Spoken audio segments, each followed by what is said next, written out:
Hey hi everyone. So ఈరోజు ఎపిసోడ్లో so 3 contestants వచ్చారు మామ. సో వీళ్ళల్లో నాకైతే కొద్దిగా ప్రియాంక గారు నచ్చారు. అంటే చెప్పే విధానంగా కానివ్వండి, తను అడిగిన క్వశ్చన్స్ కానీ వర్త్ అండ్ ప్రాపర్గా అడిగారని నాకు అనిపించింది. And she asked one question to Rajakumari, మీరు ఇక్కడ ఎవరు డిజర్వ్ కాదు అని అనుకుంటున్నారంటే so she give it the answer their opinions అది. సో తను అపూర్వ గారి పేరు చెప్పారు, she is not deserve the అది ఇదని. Even she asked again for Apoorva గారు ఎవరు ఇక్కడ డిజర్వ్ అనిపిస్తుంది అంటే తన పేరు చెప్పింది. So their decisions and after that she given a task for reverse decision card. Sir reverse decision card కోసము ఒక టాస్క్ అనేది పెట్టాము.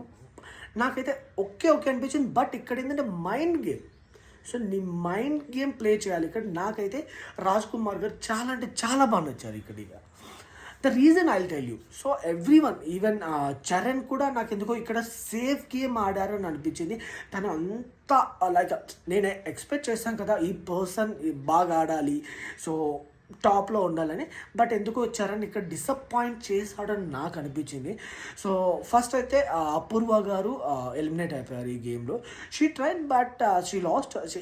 The calculation went wrong even. But నాకు ఈ చరణ్తో పోలిస్తే రాజ్ కుమార్ గారు ఎక్కడో ఇంకొద్ది బాగా మైండ్ గేమ్ ప్లే చేసి గెలిచారని అనిపించింది. So compare to others she give it best ఇక్కడ. And anyway, she got that reverse decision card.